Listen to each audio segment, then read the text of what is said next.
지난 시간 열왕기상 18장 함께 말씀 나눴는데요. 이어서 오늘 19장 본문 말씀으로 함께 교제 나누도록 하겠습니다.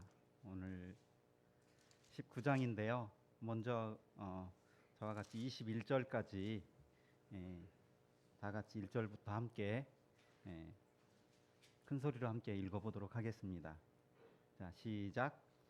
아합이 엘리야가 행한 모든 일과 그가 어떻게 모든 선지자를 칼로 죽였는지를 이세벨에게 말하니 이세벨이 사신을 엘리야에게 보내어 이르되 내가 내일 이맘때에는 반드시 내 생명을 저 사람들 중 한 사람의 생명과 같게 하리라. 그렇게 하지 아니하면 신들이 내게 벌 위에 벌을 내림이 마땅하니라 한지라.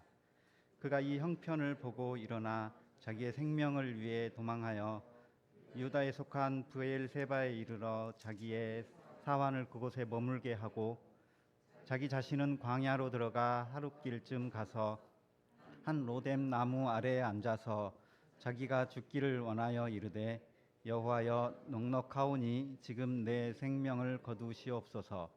나는 내 조상들보다 낫지 못하니이다 하고 로뎀 나무 아래에 누워 자더니 천사가 그를 어루만지며 그에게 이르되 일어나서 먹으라 하는지라. 본즉 머리맡에 숯불에 구운 떡과 한 병 물이 있더라.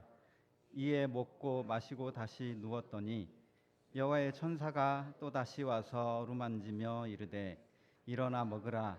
내가 갈 길을 다 가지 못할까 하노라 하는지라.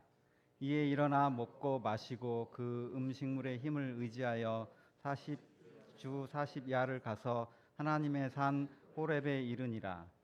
엘리야가 그곳 굴에 들어가 거기서 머물더니 여호와의 말씀이 그에게 임하여 이르시되 엘리야야 네가 어찌하여 여기 있느냐. 그가 대답하되 내가 만군의 하나님 여호와께 열심히 유별하오니 이는 이스라엘 자손이 주의 언약을 버리고 주의 제단을 헐며 칼로 주의 선지자들을 죽였음이오며 오직 나만 남았거늘 그들이 내 생명을 찾아 빼앗으려 하나이다. 여호와께서 이르시되 너는 나가서 여호와 앞에서 산에 서라 하시더니 여호와께서 지나가시는데 여호와 앞에 크고 강한 바람이 산을 가르고 바위를 부수나 바람 가운데에 여호와께서 계시지 아니하며 바람 후에 지진이 일어나 지진 가운데에도 여호와께서 계시지 아니하며 또 지진 후에 불이 있으나 불 가운데에도 여호와께서 계시지 아니하더니 불 후에 세미한 소리가 있는지라. 엘리야가 듣고 겉옷을 얼굴을 가리고 나가 굴 어귀에 서매 소리가 그에게 임하여 이르시되 엘리야야 내가 어찌하여 여기 있느냐.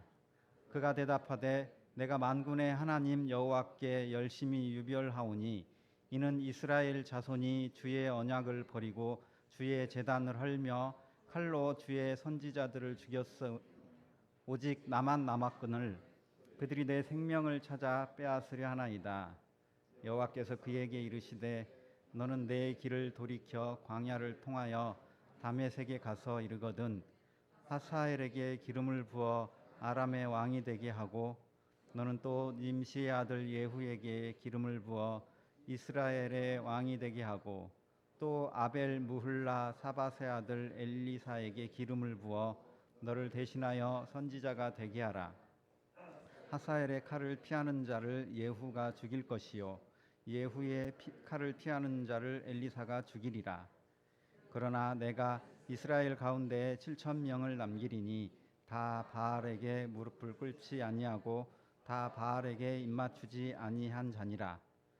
엘리야가 거기서 떠나 사밧의 아들 엘리사를 만나니 그가 12 겨리소를 앞세우고 밭을 가는데 자기는 12째 겨리소와 함께 있더라. 엘리야가 그리로 건너가서 겉옷을 그의 위에 던졌더니 그가 소를 버리고 엘리야에게로 달려가서 이르되 청하건대 나를 내 부모와 입맞추게 하소서. 그리한 후에 내가 당신을 따르리이다. 엘리야가 그에게 이르되 돌아가라. 내가 내게 어떻게 행하였느니라 하니라. 엘리사가 그를 떠나 돌아가서 한 겨리소를 가져다가 잡고 소의 기구를 불살라 그 고기를 삶아 백성에게 주어 먹게 하고 일어나 엘리야를 따르며 수종 들었더라. 네, 오늘 본문 19장 말씀도 역시 지난주에 이어서 엘리야 선지자에 대한 이야기입니다. 1절부터 18절까지는 18장과는 대조적으로 이 낙심한 엘리야가 호렙산에서 하나님을 만나서 새 사명을 받게 되는 내용이고요. 그 다음에 두 번째 내용은 19절부터 이제 끝까지 엘리야가 이제 그 또 다른 선지자 엘리사를 만나게 되는 내용이 기록되었습니다. 지난주에 18장을 통해서 이제 엘리야의 사역 중에 일부를 저희가 함께 살펴봤는데요. 하나님께서 이제 극심한 기근에 있는 북이스라엘 땅에 비를 내린 능력을 이제 아합 왕에게 보이라고 이제 엘리야에게 사명을 주셨습니다. 그런데 이제 하나님께서 직접 말씀하지 않으신 이제 그 뜻이 있는데 바로 우상 숭배에 빠진 이스라엘 백성에게 참 하나님인 하나님을 알게 하는 것, 그리고 그 하나님께 돌아오게 하는 것, 이 또한 하나님께서 엘리야에게 주신 사명입니다. 엘리야는 결국 갈멜산 싸움에서 불 가운데 응답하신 하나님을 경험한 백성들과 함께 바알 선지자 850명을 죽임으로써 승리한 후에 비를 내리신 그 하나님의 능력을 아합 왕에게 보임으로써 하나님께서 주신 그 사명을 완수했습니다. 오늘 이제 그 이어서 엘리야의 사역을 살펴볼 건데요. 잠깐 지도를 좀 보고 좀 지금 일어나고 있는 일들이 이스라엘 땅에서 어디서 어떤 일이 일어나고 있는지 좀 간단하게 살펴보고 19장 본문 함께 보도록 하겠습니다.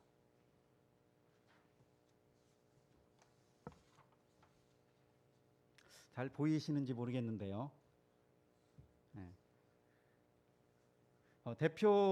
구약의 대표 예언자죠. 엘리야, 세례 요한의 예표가 되기도 한 엘리야 선지자는 17장 1절에 나와 있는 대로 일본의 길르앗 지역에서 출생을 했습니다. 그리고 이제 2번에 그릿 시내에서 이제 까마귀들이 떡과 고기를 가져다 준 것을 이제 먹었고요. 그리고 저쪽 그 지중해 왼쪽 시론과 두론이라고 써져 있는 그 땅 중간에 사르밧 지역 나오죠. 3번. 그곳에서 사르밧 과부의 섬김을 받았다는 내용이 있습니다. 이제 여기까지가 17장까지에 기록된 내용이고요. 4번 이제 그 갈멜산 보이시죠? 지중해 연안에 바짝 붙어 있는 산입니다. 이곳에서 바알 선지자를 여기 죽였다고 돼 있는데 죽인 바알 선지자는 갈멜산에서 이제 싸웠죠. 그리고 기록되어 있지 않지만은 그 갈멜산 바로 북쪽에 기손강, 기손 시내가 있는데 이제 그곳에서 선지자들을 죽이고 18장 이제 마지막 부분에 이제 이스라엘까지 가는 장면까지가 이제 18장의 마지막 부분입니다. 제가 그 18장 끝부분에서 아합 왕과 엘리야가 왜 북이스라엘의 수도인 사마리아로 가지 않고 이스라엘로 갔을까? 그 얘기 잠깐 궁금하다고 그랬잖아요. 그래 제가 또 19장에 혹시 그 내용이 있나? 뭐 거기까지 말씀을 드렸는데 19장에 그 내용이 기록되어 있지는 않고요. 제가 좀 생각도 좀 해보고 좀 뭐 인터넷도 찾아봤어요. 근데 뭐 명확히 어떤 정확한 근거가 있는 내용은 없는데 사실 지금 지도에 보면은 갈멜산에서 사마리아에 가는 중간이 그러니까 이스라엘은 이스라엘의 오타가 아니고요. 이스라엘 지명인데 여기를 거쳐가게 되어 있어요. 이스라엘이 이 교통의 요충지라고 합니다. 한 갈멜산에서 한 60km 떨어진 곳. 그러니까 어쩌면은 거기를 당연히 거쳐 가야 되는 곳이구나 하는 부분이 있고요. 또 어떤 자료에 보니까 이 이스라엘의 아합과 부인 아내인 이세벨의 여름 궁전이 거기에 있답니다. 그래서 거기를 이제 갔을 것 같다라는 내용들을 제가 이제 본 게 있는데, 실질적으로 이세벨이 아들 요람과 함께 죽은 곳이 바로 이스라엘입니다. 요거는 왕하 다음 이제 열왕기하 9장에 나오는 내용입니다. 뭐 이와 같이 우리가 이제 특히 구약 성경은 성경 본문에는 없더라도 이렇게 어떤 그 지리적 또는 어떤 배경이나 이런 것들을 통해서 어느 정도 좀 어떤 본문에 있는 내용들을 좀 살펴볼 수도 있겠다라는 생각을 하게 됐습니다. 그리고 이스라엘은 또 21장에 나오는 나봇의 포도원이 있는 곳입니다. 그리고 신약성경 계시록에 기록된 세계 최후의 격전장으로 쓰여진 그 아마겟돈 있죠. 아마겟돈 전쟁하는 그 지역이 바로 이 이스라엘 지역입니다. 우리가 뭐 어떤 영적인 꼭 내용이 아니더라도 이런 지명을 기억하게 될 때 우리가 구약 성경을 이해하는데 좀 도움이 되리라고 생각이 됩니다. 그리고 이제 오늘 19장의 내용이 바로 이제 6번 부엘세바죠, 그죠? 엘리야가 부엘세바까지 가서 로뎀 나무 아래에서 여호와의 사자를 만나게 되는 지명입니다. 부엘세바 광야라고 나와 있고요. 그리고 7번 뭐 사실 이제 훨씬 더 아래 지역인데 그냥 이렇게 표현을 했는데, 이제 40주야를 거쳐서 이제 호렙산까지, 시내산이죠. 시내산까지 가서 하나님을 만나게 됩니다. 그리고 쭉 이제 올라가서 다시 8번 아벨 무홀라라고 돼 있죠. 오늘 19장 마지막 부분에서 이제 엘리야가 엘리사를 만나는 그 지역이 바로 8번 지역입니다. 여기까지가 지난 17장부터 18, 오늘 함께 나눌 19장까지입니다. 나머지는 뒤에 기록되어 있는 내용이기 때문에 기회가 되면은 다음에 혹시 볼 수 있으면 될 것 같습니다. 지도는 여기까지 하고요. 본문 내용으로 함께 교제 나누도록 하겠습니다. 19장은 18장에서 보여주는 그 엘리야에 비해서 너무나 대조적인 엘리야를 볼 수가 있습니다. 이런 생각으로 한번 19장 살펴보도록 하겠습니다.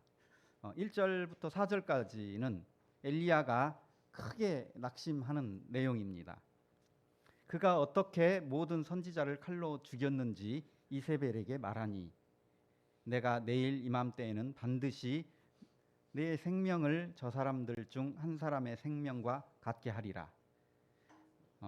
자기의 생명을 위해 도망하여 유다에 속한 부엘세바에 이르러 한 로뎀 나무 아래에 앉아서 자기가 죽기를 원하여 이르되 여호와여 넉넉하오니 지금 내 생명을 거두시옵소서.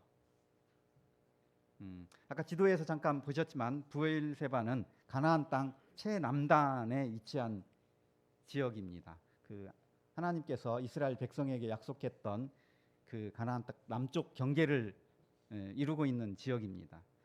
구약 성경에 보면은 단에서 부엘세바까지라는 그런 그 문장을 많이 저희가 접하게 되는데요.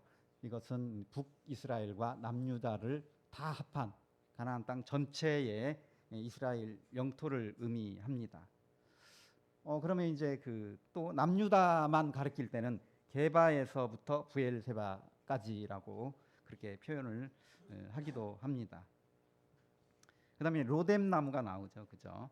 여기 중동 지방의 이제 광야, 사막 이곳에서 많이 발견되는 나무인데요. 키가 한 2, 3m 되는 뭐 콩과 식물이라고 하는데 제가 뭐 직접 뭐 인터넷을 통해서만 봤지 뭐 이 지역에만 발견되는 나무라고 하는데, 그러니까 큰 키에 비해서 낙엽은 많지 않지만 잔가지가 많아서 이렇게 더위에 그늘을 제공하는 나무라고 합니다.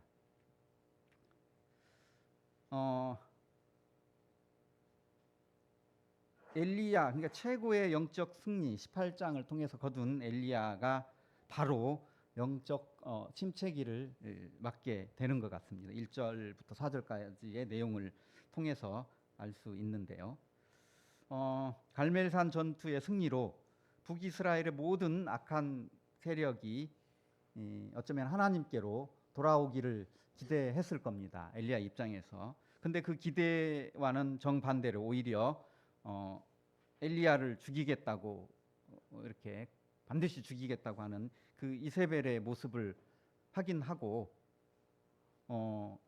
두려움이 생긴 엘리야가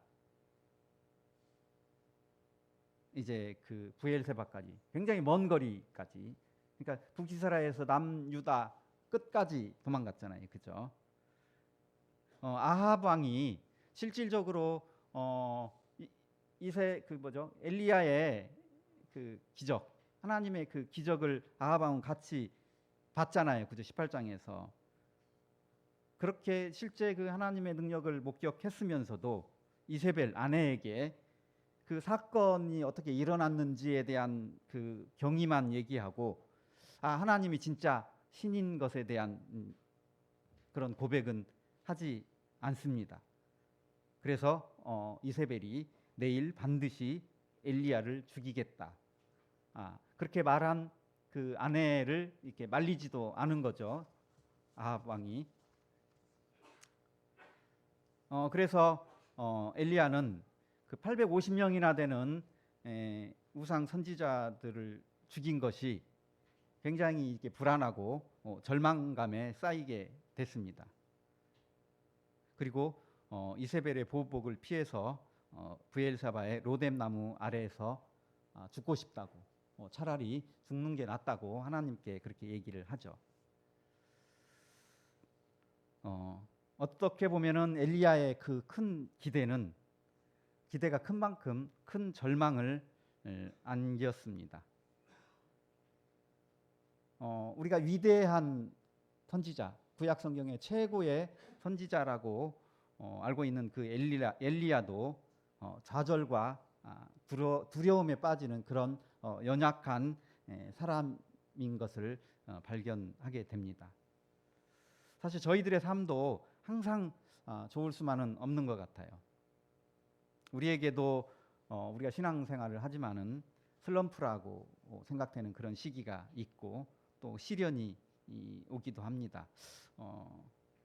제가 그러한 시련이 언제가 될까 하고 곰곰이 생각해 봤습니다. 그 정리를 좀 해봤는데 사실 뭐 다 제 얘기입니다.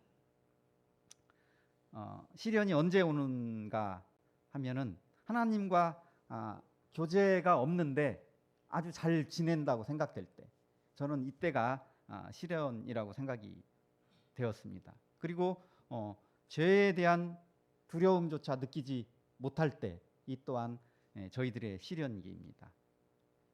그러면서 이 교제 없음, 그리고 죄에 대한 두려움, 근데 또 어떤 한편으로는 우리가 말씀을 통해서 이런 것들을 깨닫기도 하고 그런 죄에 대해서 두려움을 느끼지만 여전히 습관처럼 그냥 계속 살던 대로 계속 살 때, 이때가 정말로 시련이라고 생각합니다.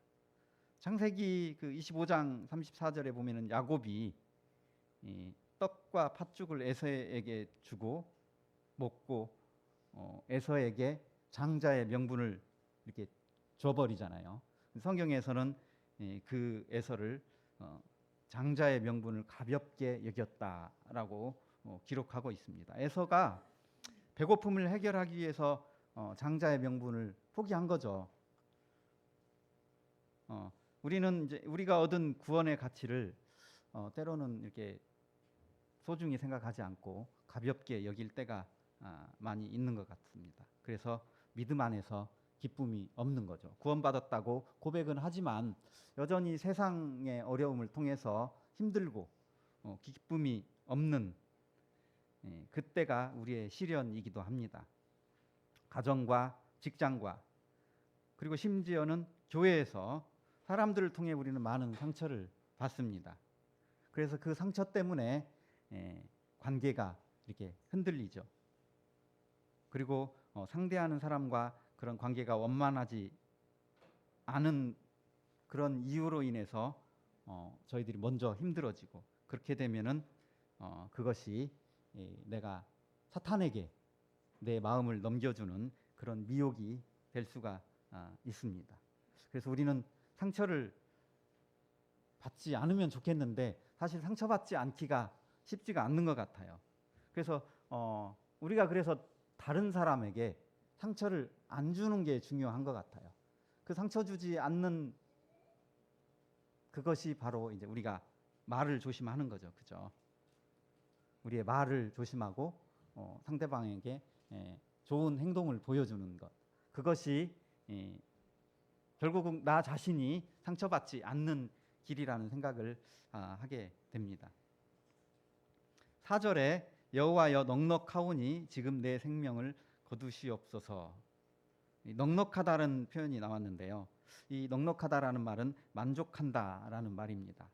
엘리야가 이제 지쳐가지고 이세벨의 그 보복 이 공격이 생명을 앗아가려 하는 그 이세벨에 대해서 두려움에 이제 지쳐서 이제 나는 이제 선지자로서 내가 할 일을 다 했다, 이 말입니다. 넉넉하다.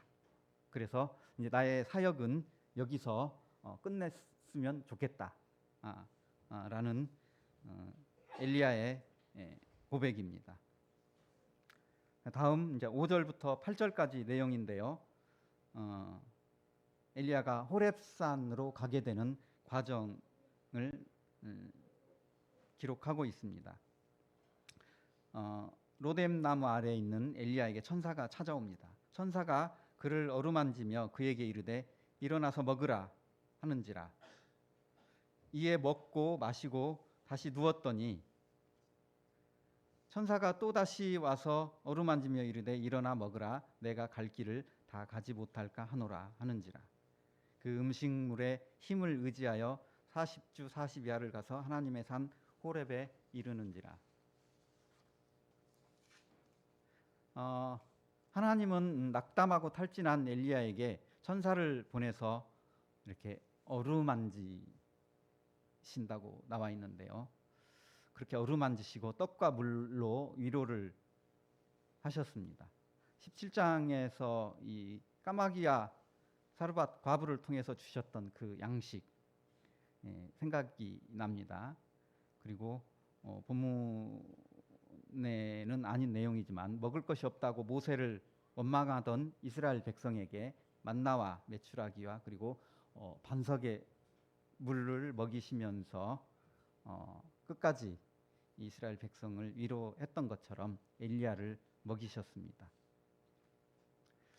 그리고 요나 선지자의 부분도 생각이 납니다. 사명을 마친 후에 박넝쿨 아래서 죽기를 바랬던 요나를 또 하나님께서 설득을 하시죠.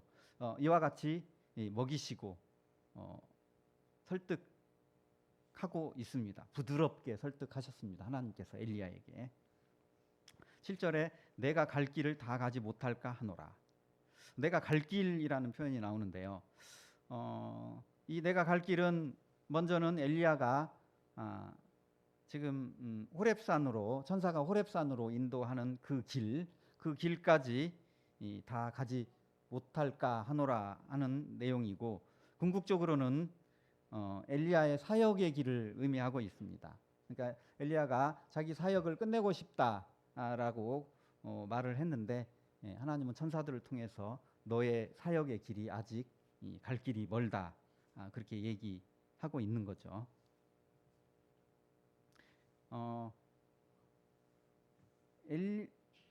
엘리야가 이제 호렙산으로 가게 되는데, 호렙산은 다 아시겠지만 시내산과 동일한 산으로 기록되어 있고요. 율법의 상징 모세가 하나님과 대면하여 만난 산입니다.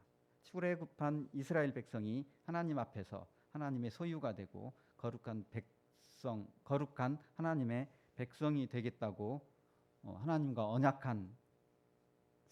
언약을 맺었을 때 그 산이기도 하죠. 출애굽기 19장 아마 기록에 있습니다. 이세벨에게 쫓기던 엘리야는 호렙산에서 모세가 보았던 하나님의 영광과 능력을 확인하고 그리고 그때의 그 모세를 생각하고 싶었을 것입니다. 40주야를 가서 이제 호렙산에 갔다라고 돼 있잖아요. 성경에는 이 40이라는 숫자가 사실 자주 나옵니다. 저는 이 숫자가 통과해야 하는 시험 그리고 고난 그런 뜻을 담고 있다고 생각이 됩니다. 모세가 시내산에서 하나님께 율법과 십계명이 적힌 두 개의 그 돌판을 받을 때 시내산에서 40주야를 금식하며 머물렀습니다. 그리고 이스라엘 백성이 광야에서 40년을 보낸 후에 비로소 가나안 땅에 들어갔습니다.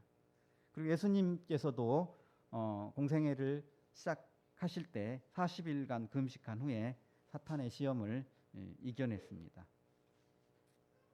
모세는 죽은 후에 모압 땅에 장사가 되었지만 묵힌 곳을 아는 자가 없다고 이제 성경에 기록되어 있는 인물입니다. 그리고 엘리야는 살아서 승천한 사람입니다. 약간 공통점이 있는 것 같아요, 그죠? 부활을 상징하는 인물로도 보입니다.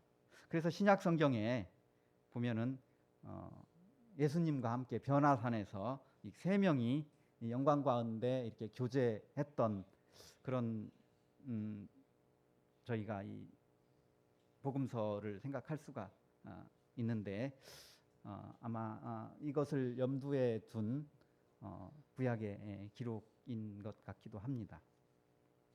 어찌됐든 호렙산으로 간 이제 엘리야가 어쩌면은 그 모세가 만났던 그 하나님을 만나고 싶었을 것이라는 그런 내용을 저희가 본문을 통해서 이해할 수가 있을 것 같습니다. 다음은 9절부터 14절까지 내용입니다. 이 부분은 호렙산에서 하나님을 만난 이제 엘리야에 대한 내용이 나오고 있습니다. 조금 더 자세히 얘기하면은 엘리야가 하나님께 자신의 형편을 이제 한탄하고 탄식하고 있는 내용입니다. 엘리야야, 네가 어찌하여 여기 있느냐? 내가 만군의 하나님 여호와께 열심히 유별하오니 그들이 내 생명을 찾아 빼앗으려 하나이다. 불 후에 세미한 소리가 있는지라 엘리야야, 네가 어찌하여 여기 있느냐? 내가 만군의 하나님 여호와께 열심히 유별하오니 그들이 내 생명을 찾아 빼앗으려 하나이다. 참 엘리야의 다급한 그리고 절박한 죽음 앞에서 그의 마음이 어떠했는지 참 구구절절이라고 해야 할까요? 그런 심정을 좀 살펴볼 수가 있는 것 같습니다. 9절에 엘리야야 네가 어찌하여 여기 있느냐? 이 말은 너 왜 여기 있어? 말해봐라. 하나님께서 이렇게 엘리야에게 그렇게 얘기하는 듯합니다. 어쩌면 하나님은 엘리야에 대해서 모든 것을 다 알고 계시지만 엘리야가 자신의 어떤 답답한 마음을 풀어내도록 네가 어찌하여 여기 있느냐라고 물으셨습니다. 그리고 엘리야의 어떤 그 열정, 사역, 그동안에 사역한 그 열심과 그리고 이세벨에게 받았을 어떤 고립감, 그리고 죽음의 공포, 그리고 자기는 정말 열심히 하나님의 일을 했는데 생명의 위협을 느끼게 됐을 때의 어떤 그런 억울함, 이런 것들을 하나님께서 이제 다 들어주신 거죠. 하나님은 그 불평을 질책하지 않으시고 그가 서 있는 그 자리를 이게 거꾸로 돌아보게 하셨습니다. 그러면서 다시 엘리야가 하나님의 사명을 수행할 수 있도록 이렇게 설득하고 계십니다. 저는 이 부분에서 하나님은 정말 최고 위로자시고 상담자시다. 그런 하나님을 발견하게 됩니다.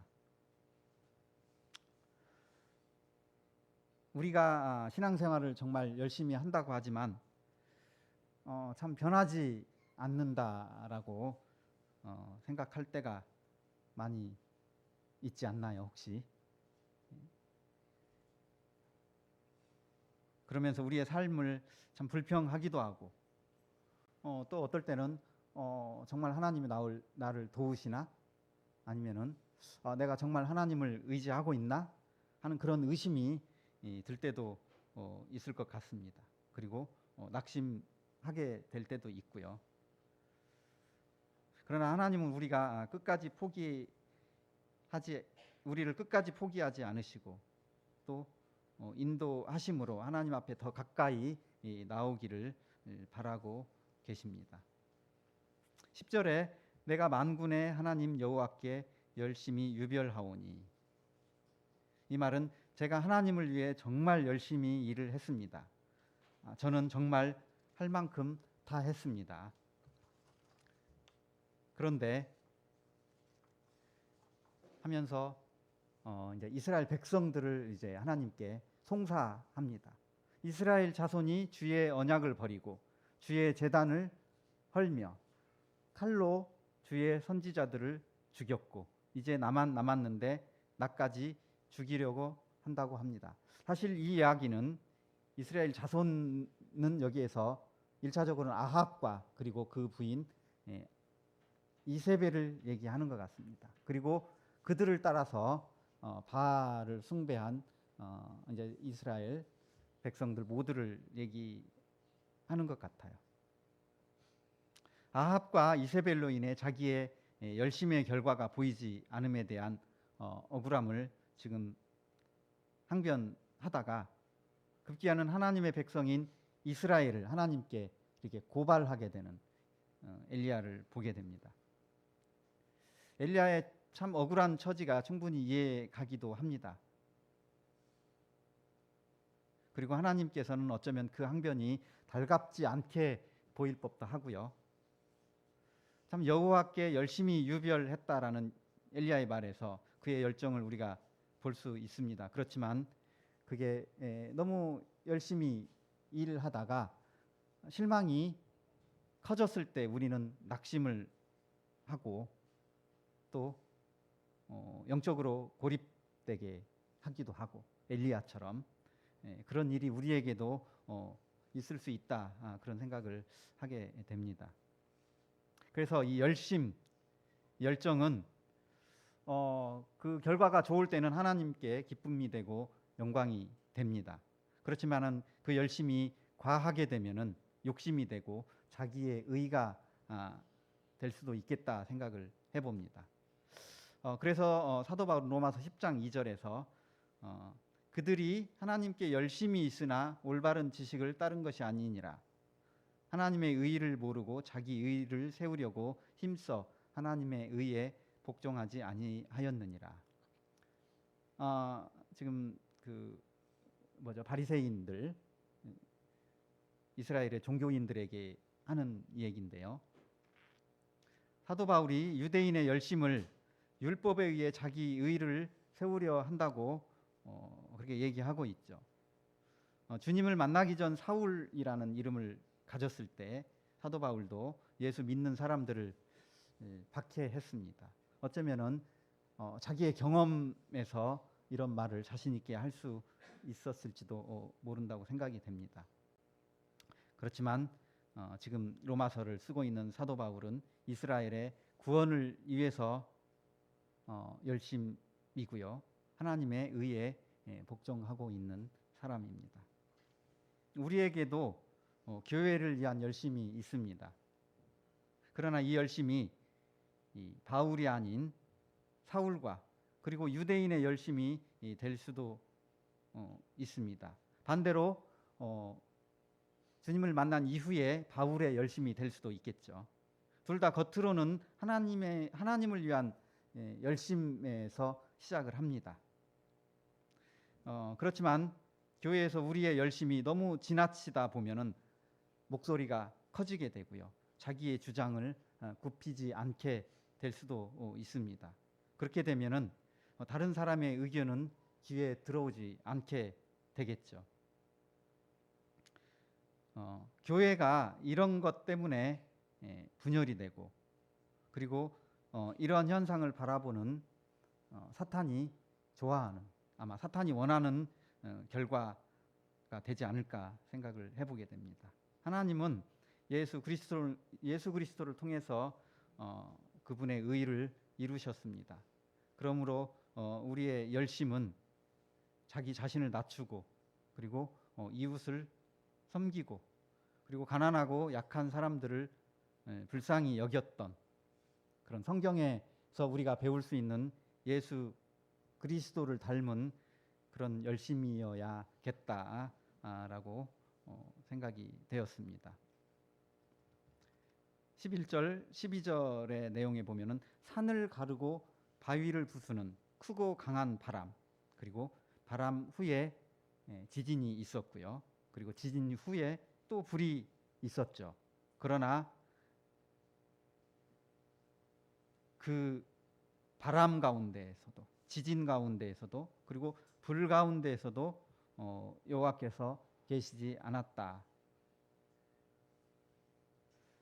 아마 이 표현은 하나님의 큰 이적, 그 하나님의 웅장하고 그리고 강한 그런 표적입니다. 지금까지 엘리야에게 보이신 표적과 기사에 해당됩니다. 특별히 그 갈멜산에서 보이신 하나님의 능력, 그와 같은 표적입니다. 그 세미한 음성, 하나님께서 그 이후에 세미한 음성으로 말씀하신 그 음성과는 대조적인 하나님의 어떠함에 대한 표현인 것 같습니다. 3년 6개월 정도 되는 가뭄 기간에 까마귀가 떡과 고기를 가져다 준 일, 17장의 내용이죠. 그리고 사르밧 과부가 참 통에 가루 한 움큼밖에 남지 않았지만, 그리고 병에 기름이 조금밖에 남지 않았지만, 남은 기간 동안 엘리야와 그 아들이 먹을 수 있도록 그 통에 가루와 기름이 이렇게 넘치게 했던 그 기적들, 그리고 이스라엘 왕과 백성이 지지하는 850명의 바알 선지자를 홀로 상대해서 죽인 일, 하나님께서 엘리야를 통해서 나타내신 바로 그 강한 바람과 지진과 불이 아마 그와 같은 일이었을 것입니다. 하나님께 자신의 처지를 한탄한 지금 이 순간 엘리야는 자신을 죽이려고 한 이세벨에게 다시 한번 그런 기적들을 하나님께서 나타내 주시기를 원했을지도 모릅니다. 하지만 하나님께서는 그런 큰 이적 대신에 이번에는 아주 부드럽고 그리고 세심한 말로 인격체로서의 하나님의 그런 성품을 보여주셨습니다.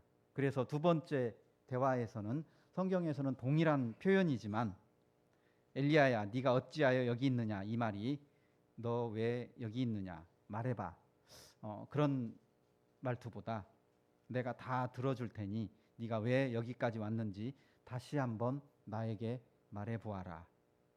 두 번째는 어쩌면 하나님의 조금 더 첫 번째보다 더 부드럽고 인자한 목소리였을 것이라 생각이 됩니다. 지금 우리는 어려움을 당할 때 엘리야처럼 하나님께서 어떤 놀라운 기적을 통해 우리의 어려움을 해결해 주시기를 바라는 마음이 있지 않을까, 우리가 살아가면서 그런 생각도 해보게 됩니다.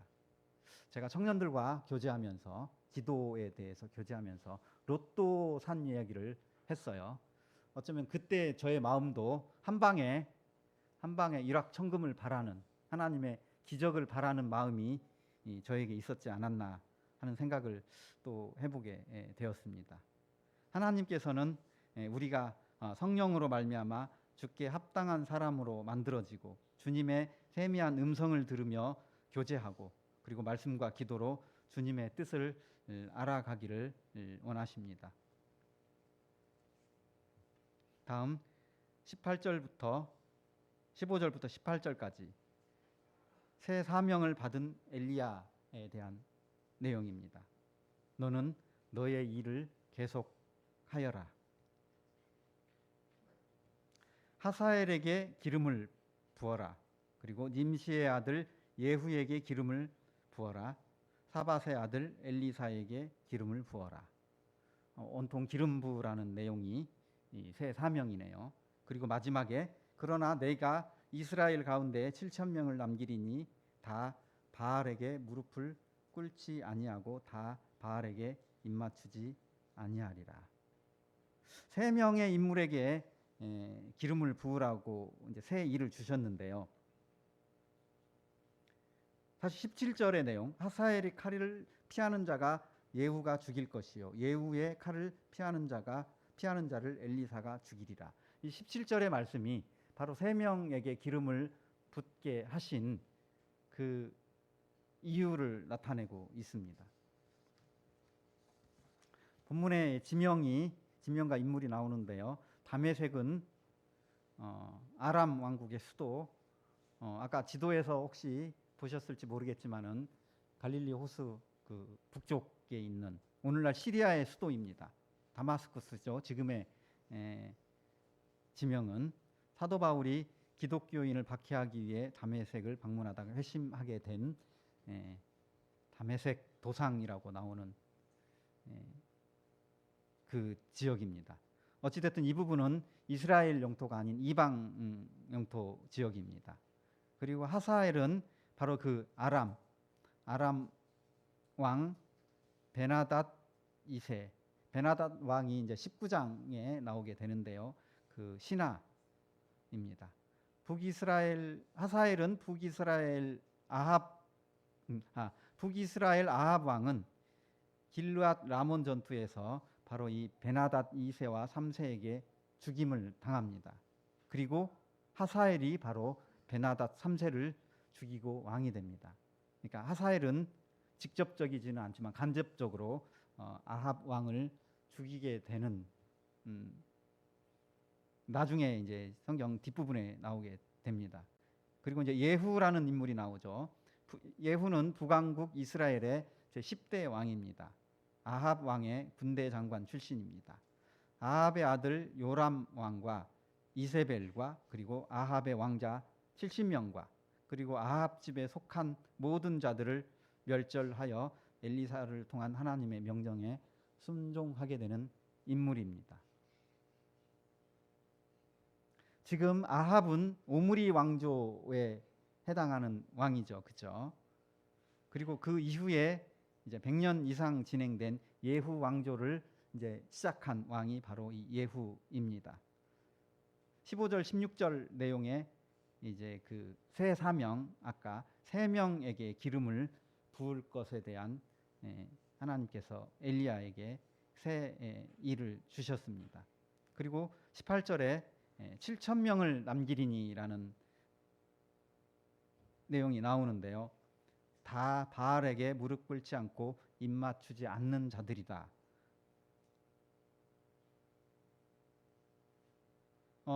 지금 주의 선지자가 다 이제 죽게 생겼습니다. 사실 오바댜가 100명을 몰래 남겼지만은 이세벨은 지금 다 죽이기로, 엘리야뿐만 아니라 하나님의 모든 선지자들을 다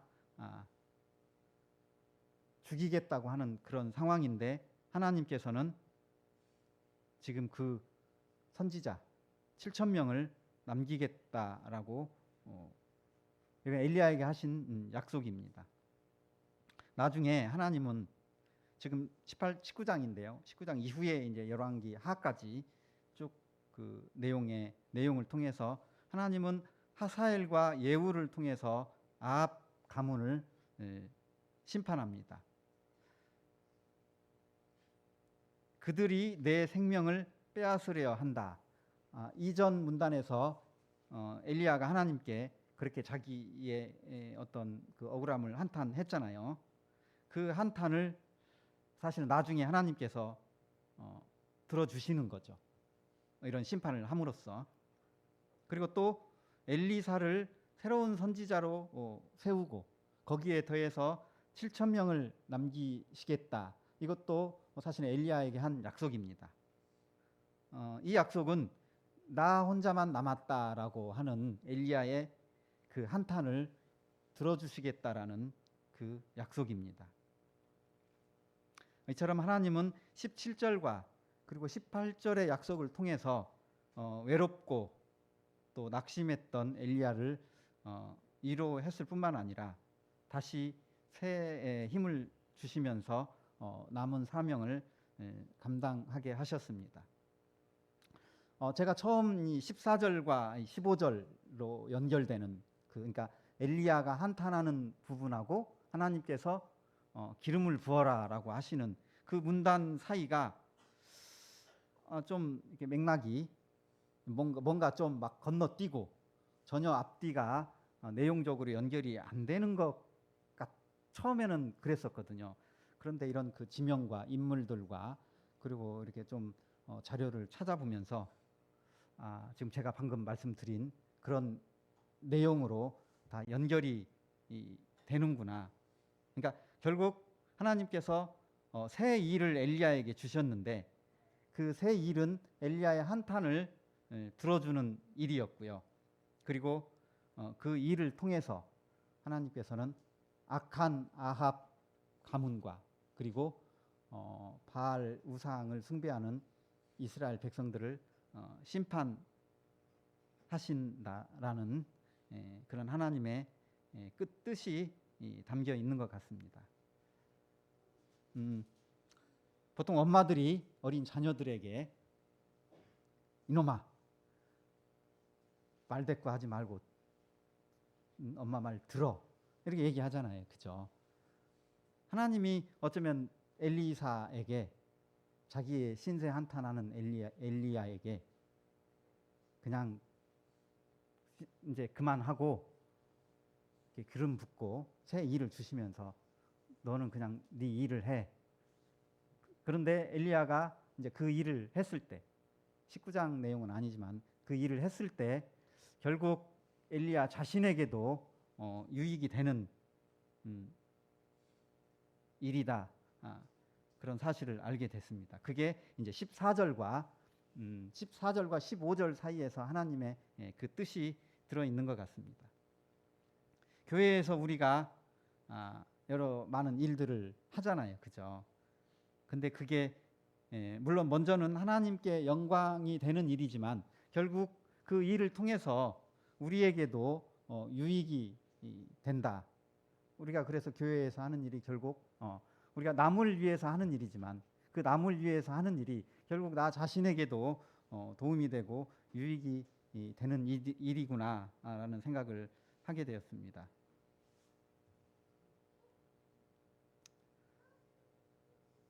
로마서 11장 4절부터 5절 말씀에 그에게 하신 대답이 무엇이냐? 내가 나를 위하여 바알에게 무릎을 꿇지 아니한 사람 7,000명을 남겨두었다 하셨으니 그런즉 이와 같이 지금도 은혜로 택하심을 따라 남은 자가 있느니라. 빌립보서 2장 10절 말씀에는요. 하늘에 있는 자들과 땅에 있는 자들과 다 땅 아래에 있는 자들로 모든 무릎을 예수의 이름으로 꿇게 하시고 시편 2장 12절 말씀입니다. 그의 아들에게 입맞추라.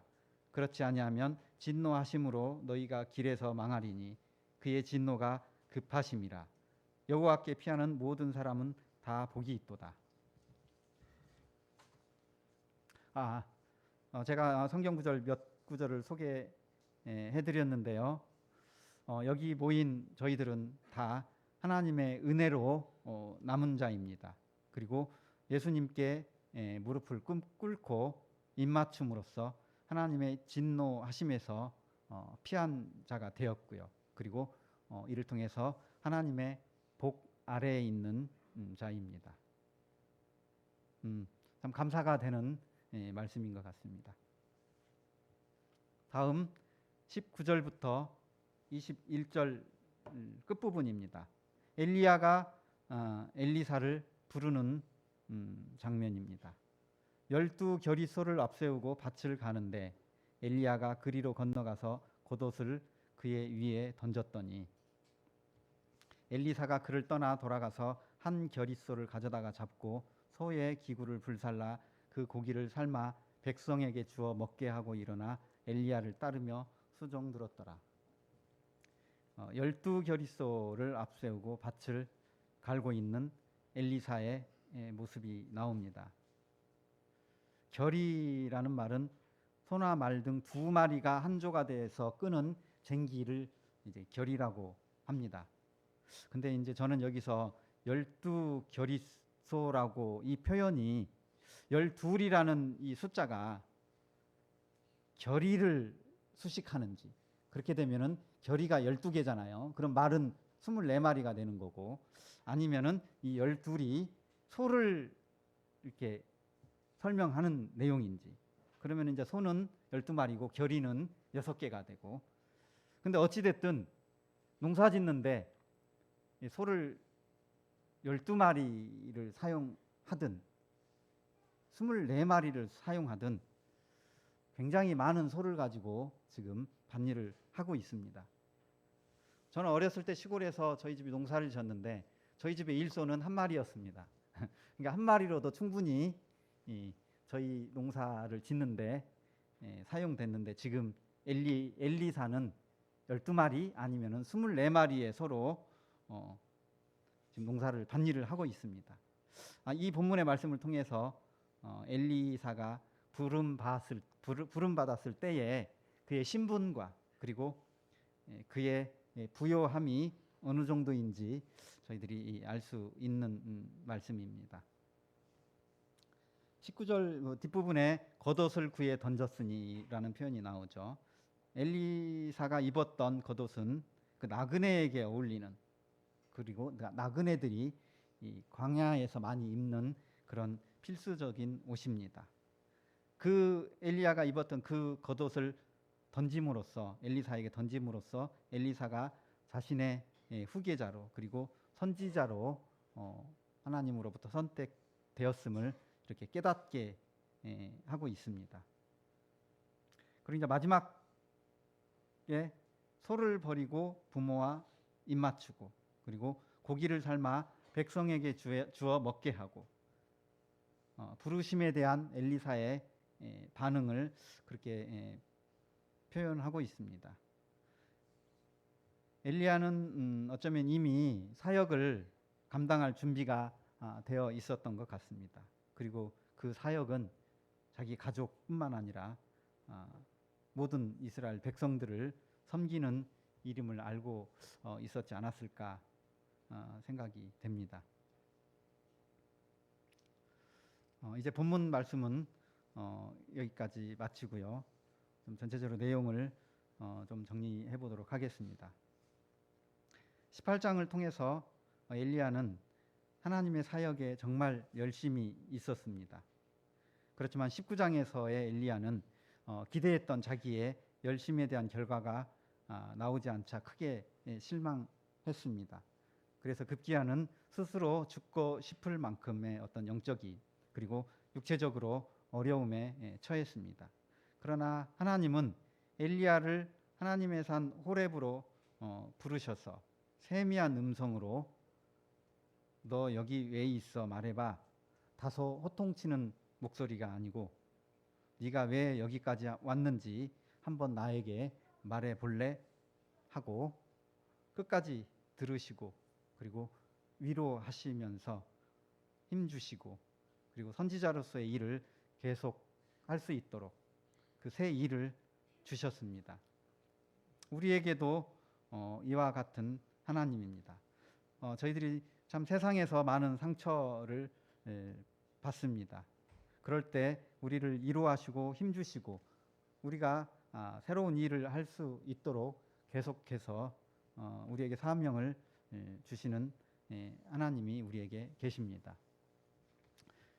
오늘 본문을 통해서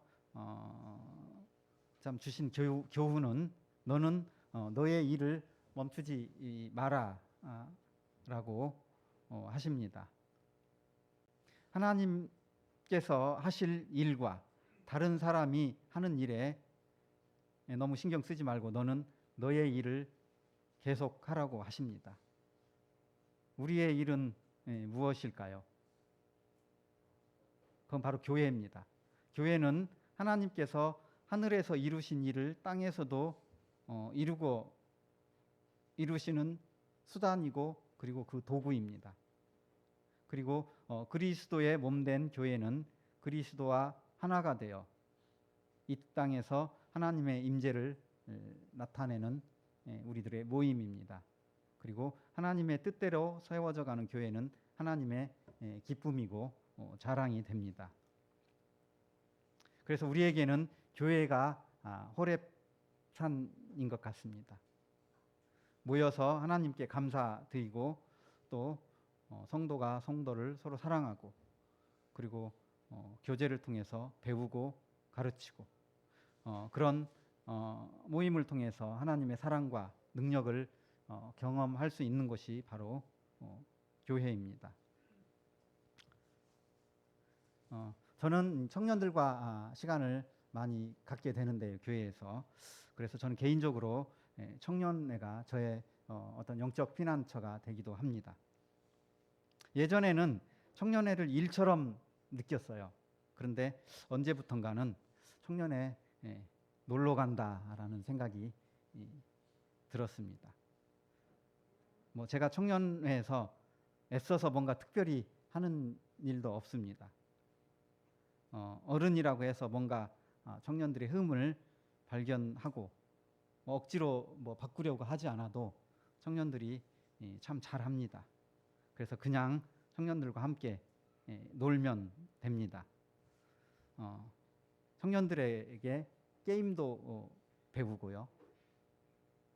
그리고 제가 특별히 신경 쓰지 않고 집에 있는 옷 그냥 입고 가도 청년들이 코디가 멋있다고 이렇게 저에게 칭찬도 해줍니다. 그리고 같이 대화도 해주고요. 어설픈 아재 개그도 웃어줍니다. 그래서 저에게 청년회는 하나님의 피난처고 그리고 그 다음 한 주를 보내기 위해 힘을 얻는 그 시간입니다. 제가 1월 달 저에게는 참 마음에 깊은 고민이 있었던 달이었습니다. 설 명절을 끼고 2주 연속 수요 말씀 순서가 예비되어 있어가지고 참 수요 말씀을 어떻게 준비할지 그걸 이제 1월 달 초부터 고민이 되었습니다. 그런데 또 설 연휴가 앞으로 임시 공휴일까지 생겨서 설날 때까지 긴 연휴가 있었습니다. 그래서 그 연휴 한 2주 전쯤에 가족들이 집에서 막 이런 얘기를 했습니다. 긴 연휴를 어떻게 보내지? 한 1박 2일이라도 강원도로 여행을 갈까? 아니면 겨울바다라도 가볼까? 근데 그 말이 저에게는 자꾸 귀에 거슬렸어요. 마음도 불편했죠. 대답은 안 했습니다. 그런데 이제 자꾸 저에게 뭔가 그 압박 같은 게 느껴졌어요. 그래서 내가 말씀을 연휴 전에 미리 준비해 볼게. 그렇게 대답을 했습니다. 근데 속으로는 장담은 못 하는데 이제 그러면서 한편으로는 하나님께 불평이 되었습니다. 마치 19장에서 엘리야가 하나님께 한탄한 것처럼. 그러면서 또 한편으로는 혹시 구정에는 수요 집회가 옛날처럼 자유교제 이렇게 해서 일정 변화가 없을까 하는 기대와 바람이 이 한편에서 그런 생각을 솔직히 제가 가지고도 있었어요. 근데 어느 날 저희 이제 금요일 수요 집회 형제님들 일정 나와 있는 단톡방이 있거든요. 거기에, 왜냐면 거기는 거의 뭐 그 일정 정해지는 때 빼고는 거기에 뭔가 글이 올라오지 않아요. 근데 거기에 문자가 딱 올라왔어요. 그래서 내 마음을 하나님께서 아셨나? 그래서 정말 정말 잠깐의 흥분과 두근거림으로 내용을 읽어봤어요. 근데 새로운 기록이 올라오긴 올라왔는데 일정 변경도 있었어요. 근데 그 저하고는 상관없는 첫째 주, 3월 첫째 주에 일본에서 오신 형제님 말씀이 있어서 그 다음부터 이렇게 한 주씩 밀린다는 그 일정 변경 내용이었습니다. 그래서 제가 그거를 읽어보는 순간 하나님께서 저에게 미리 고민하고 스트레스 받지 말고 너 시간 되는 대로, 그리고 네가 가지고 있는 그 능력 안에서 미리 걱정도 하지 말고 그냥 너에게 정해진 일정대로, 너에게 주어진 일대로 너는 그냥 네 일을 해라. 그런 생각이 들었어요. 그러면서 이제 결국 이제 그래서 가족들이 뭐 어차피 명절이라 차도 막히고, 그리고 뭐 또 다른 형편도 또 5명의 가족이 뭐 막 각자 약속도 있고 시간 맞추기도 어려워서 결국 올해 설날은, 지난 설날은 멀리 가지 않고 그냥 조용히 지낸 명절이 되었습니다.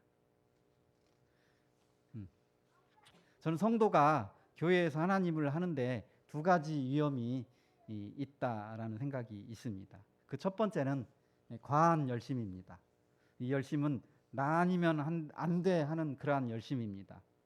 이것은 욕심에서 나오는 것이고 자기의 의의를 드러내는 열심입니다. 나중에는 자기가 하나님이 되고 교회의 머리가 되어 사탄을 오히려 기쁘게 하는, 사탄의 종이 되는 그러한 열심입니다. 두 번째는요, 반대로 내가 할 일을 안 하는 위험입니다. 하나님은 몇 명의 전문가와 같은 그런 성도들에 의해서 교회가 지어져 가는 것을 원하지 않습니다. 교회에서는 저는 그런 생각을 가끔 한 적이 있어요. 교회에서 내가 정말 아무것도 할 일이 없으면은 어떡하지? 교회에 왔는데 반겨주는 사람도 없고, 내가 기도할 제목도 없고, 교제할 내용도 없으면은 어떡할까? 뭐 그런 두려움이 있었습니다.